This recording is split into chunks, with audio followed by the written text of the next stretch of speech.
Today we're diving into the fascinating world of ancient Greek civilization. Imagine stepping back in time to the 8th century BC, when this incredible culture first started to shine. Ancient Greece is often thought to have ended when the Romans took over in 146 BC, but its influence didn't just vanish. In fact, Greek culture, known as Hellenistic by modern scholars, continued to thrive and shape the ancient world for a long time after that. Now let's talk about how this all began. Ancient Greece's history can be broken down into four major periods. First up, we have the Archaic period, from the 8th to the 6th centuries BC. This was when the main features of Greek civilization were taking shape. Then came Classical Greece, which really hit its stride during the 5th and 4th centuries BC. This era included the famous Persian Wars, the Golden Age of Athens, and the later Classical period. Greek civilization didn't just influence its neighbors, it had a massive impact on the Roman civilization too. Some scholars even argue that the Roman era was just a continuation of Greek culture, which they call Greco-Roman. Thanks to the Romans, Greek ideas and customs spread far and wide, becoming the foundation of Western civilization as we know it today. Let's take a closer look at the geography of ancient Greece. This civilization started in the land of Greece, the islands of the Aegean Sea, and the west coast of Asia Minor, modern-day Turkey. Picture a landscape filled with mountains and surrounded by sea, where fertile land was scarce and often found in valleys or on small islands. This unique geography led to the development of many small, independent territories, each with its own dialect and cultural quirks. These were the famous Greek city-states, like Athens and Sparta, each fiercely independent and proud. Around 750 BC, the Greeks began establishing colonies across the Mediterranean and Black Seas. By 600 BC, Greek city-states could be found all over, from Spain in the west to Cyprus in the east, and from Ukraine in the north to Egypt and Libya in the south. Sicily and southern Italy, known as Magna Graeca to the Romans, became particularly important centers of Greek colonization. And then, there was Alexander the Great. His conquests spread Greek culture across the Middle East, blending it with the local traditions to create what we now call Hellenistic civilization. But for now, we'll stick to exploring the original Greek civilization and its incredible journey through history. And the Greeks saw themselves as a united people with shared religion, language, and culture. They came together every 4 years for the Olympic Games, a celebration of athletic prowess and unity. Despite these common bonds, Greece was divided into hundreds of fiercely independent city-states, each protecting its autonomy unless conquered by an outside force like Philip II of Macedonia in the mid-4th century BC. At the heart of each city-state was the Acropolis, a fortified hill where you'd find the main temple, treasury, and important public buildings.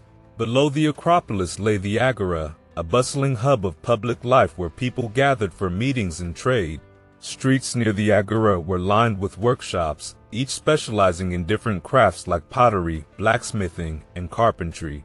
In Athens, some workshops even employed up to 120 workers, many of whom were slaves. As cities grew, they needed more water. Ingenious systems of channels and pipes were created to bring water from nearby hills to public fountains and private wells. City walls made of stone and brick encircled these urban centers, with fortified gates allowing roads to pass through. These facilities also served as venues for music, discussion, and social gatherings. Theaters, often built into hillsides, offered entertainment, with audiences watching performances from tiered seats overlooking the orchestra. Surrounding the city was farmland. Citizens who lived within the city walls would walk to their fields daily, while those with more distant lands lived in countryside villages and came to the city for special occasions. These rural areas, stretching to the hills and mountains, were perfect for pasturing sheep and goats. Many city-states were coastal, with their cities set inland for defense. Harbors on the coast featured wooden quays for trade and ship repair, along with ship sheds housing war galleys. And now let's delve into the agricultural and trade practices that define this civilization. The Greeks, like many pre-modern societies, were primarily farmers. They cultivated grains, vines, and olives, and raised sheep, goats, and cattle. Most farms were small plots, with larger estates worked by slaves belonging to aristocrats. Despite their efforts, good farming land was scarce, pushing the Greeks toward sea trade, which became a hallmark of their economy. Trade was crucial for Greek city-states, many of which were nestled by the sea or hemmed in by mountains. Lacking sufficient agricultural land, the Greeks turned to the sea for survival, founding colonies across the Mediterranean and Black Seas. These colonies maintained strong trade ties with their mother cities, and Greek traders soon dominated maritime commerce, eclipsing the Phoenicians. The introduction of metal coinage further fueled this trade boom. Some cities, like Athens, grew wealthy as major trading hubs. Athens, in particular, relied on trade to feed its population, importing grain and exporting olives. The city built a vast merchant fleet, establishing itself as a commercial powerhouse. At its peak, a significant portion of Athens' population was made up of foreign businessmen, bringing immense wealth that allowed Athens to lead politically and culturally. Athens also became the financial heart of the Greek world, with its coinage serving as the Mediterranean's international currency. Bankers operated in the bustling agora, offering loans at high interest rates. Socially, Greek city-states were diverse. Most had a large class of free, native-born peasant farmers who owned small plots of land. These citizens had the right to vote, participate in trials, and hold public office, along with the duty to fight in the army. Within this group, a smaller number of wealthy families, the aristocrats, held more land and influence, often serving as military leaders and magistrates. At the bottom of society were the slaves, who might have comprised nearly half the population in some cities like Athens. Captured in war or born into slavery, they worked in households, farms, or as skilled craftsmen. As cities expanded, new social classes emerged, including prosperous craftsmen, sailors, and traders, challenging the traditional aristocracy and paving the way for democratic developments in places with significant commercial sectors. Many city-states hosted aliens, or free non-citizens, often merchants or craftsmen from other regions. They lived in the city but lacked citizenship rights, maintaining ties to their original city-states. Family life was structured, with unwanted children sometimes left exposed in the countryside. Boys from wealthier families received education, while girls led sheltered lives, their marriages arranged by parents. Women were largely confined to household roles, although some assisted in family businesses or worked in markets. Housing ranged from modest rural homes to luxurious city residences with courtyards and painted walls. Clothing was simple, with men and women wearing tunics and sandals, and hairstyles varied between the young and old. And let's explore their government and political systems. The term politics actually comes from the Greek word polis, meaning city-state. To the Greeks, the city-state was a community where citizens came together to make decisions about communal matters. Instead of referring to their cities by name, like Athens, they spoke of the Athenians, emphasizing the role of citizens. Citizenship was reserved for free males born to native families, and these citizens would gather in public assemblies to discuss and decide on important state issues. Unlike the monarchies of Mesopotamia, Greek city-states moved away from kings early on, evolving into republics led by small groups of aristocrats who discussed public matters in depth. In time, many city-states became democratic, with Athens as the most notable example. Athenian democracy was unique. Citizens met in assemblies and chose members by lot for smaller councils to deliberate more thoroughly before presenting issues to the assembly.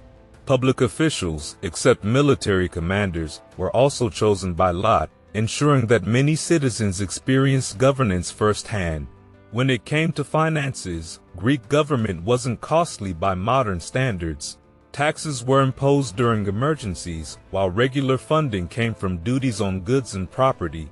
Public officials and soldiers often served voluntarily, except in wealthy Athens, where citizens were compensated for public duties.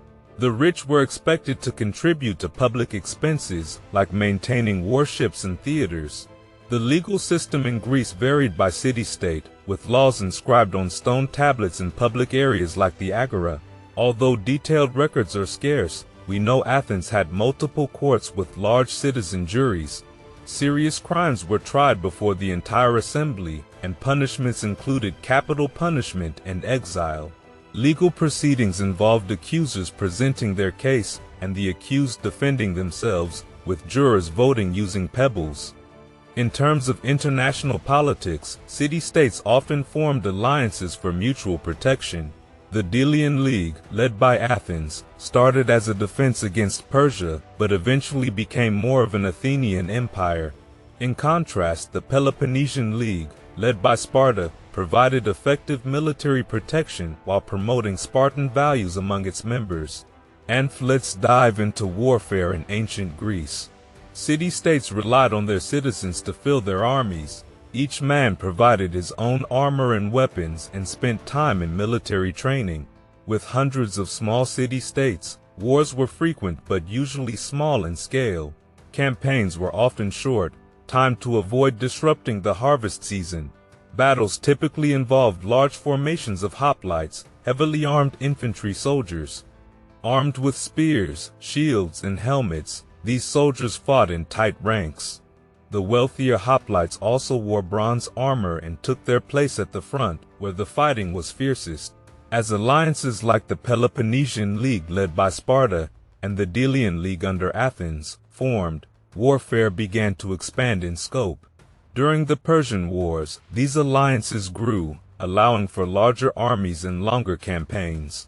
Naval warfare also rose in importance, with city-states building fleets manned by poorer citizens who couldn't afford hoplite gear. Moving on to religion, the Greeks worshipped a pantheon of gods led by Zeus. Other key deities included Hera, Athena, Apollo, and Aphrodite. Greek religion focused more on rituals and offerings rather than ethical conduct. The gods were seen as powerful beings who could be appealed to for help. Festivals played a big part in Greek religious life. The most famous were the Olympic Games, held every 4 years in honor of Zeus. These events included athletic competitions and cultural contests, with victors earning great honor. Oracles, like the famous one at Delphi, were also central to Greek religious practice. People sought guidance from these sacred sites, where priests and priestesses communicated messages from the gods. To fill a spiritual void, mystery cults like the Eleusinian Mysteries and the Cult of Orpheus emerged. These secretive groups offered emotional and spiritual engagement, promising initiates immortality and emphasizing ethical behavior. In terms of education, most Greek city-states didn't have public schools. Sparta was an exception. Education was a private affair, primarily for boys from wealthy families. They were taught reading, writing, arithmetic, music, and physical training. Girls received some education at home, focusing on managing the household and, occasionally, academic subjects. After basic education, boys underwent military training. Wealthy families also ensured their sons learned public speaking, a valuable skill in Greek society. In Athens, institutions like Plato's Academy and Aristotle's Lyceum offered higher education in subjects like philosophy and logic. And now let's explore the cultural life of the ancient Greeks. As Greece emerged from its dark ages after the fall of Mycenae around 750 BC, a literary giant named Homer came onto the scene. His epic poems, the Iliad and the Odyssey, were likely composed around this time, initially passed down orally before being written down. These works became foundational texts in Western literature. Homer's successors included Hesiod, who lived in the 7th century BC and offered a more down-to-earth view of life through his poem Works and Days. Sappho, another notable poet from the 6th century BC, used her lyrical verses to express profound personal emotions and love. Pindar, writing in the late 6th, early 5th century BC, was known for his odes that praised athletes and gods, as well as lamented the dead. The Greeks also made significant contributions to drama, evolving from religious rites into a major art form. Drama began with choral performances and solo actors who wore masks to represent different characters.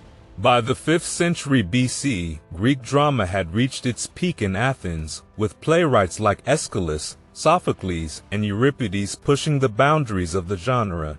Aeschylus reduced the role of the chorus and emphasized dialogue. Sophocles introduced more complex characters and plots, and Euripides focused on deep human emotions. History, too, was revolutionized by the Greeks. Herodotus, often called the father of history, began to craft coherent narratives of historical events, especially focusing on the Persian Wars. Thucydides took this further by emphasizing accuracy and objectivity, setting the stage for modern historical writing. When it comes to art and architecture, the Greeks are renowned for their elegance and simplicity. Their temples, like the Parthenon in Athens, are iconic.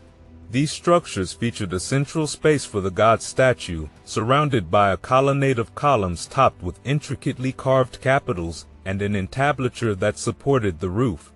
Greek sculpture, initially formal and solid, evolved during the classical period to emphasize realism, grace, and movement. Sculptors like Phidias achieved a fluidity in stone that was unmatched. Although many statues were originally painted in vibrant colors, this has not survived, leaving us with simpler vase paintings that offer a glimpse into their artistic styles. In philosophy, the Greeks were trailblazers.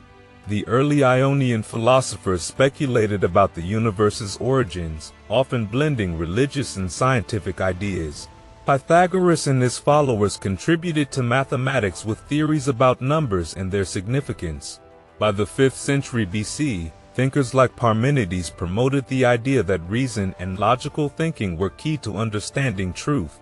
The Sophists, who were prominent teachers in the 5th century BC, challenged traditional ideas by emphasizing context and perspective over universal truths.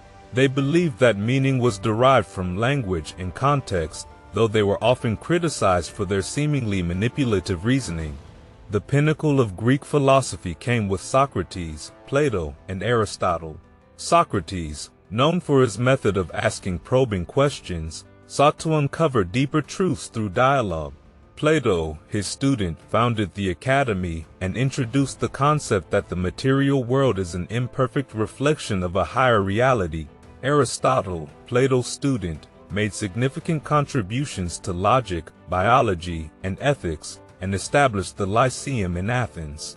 In science, the Greeks blended philosophy with empirical observation. Thales of Miletus, for instance, pioneered the use of observation and deduction.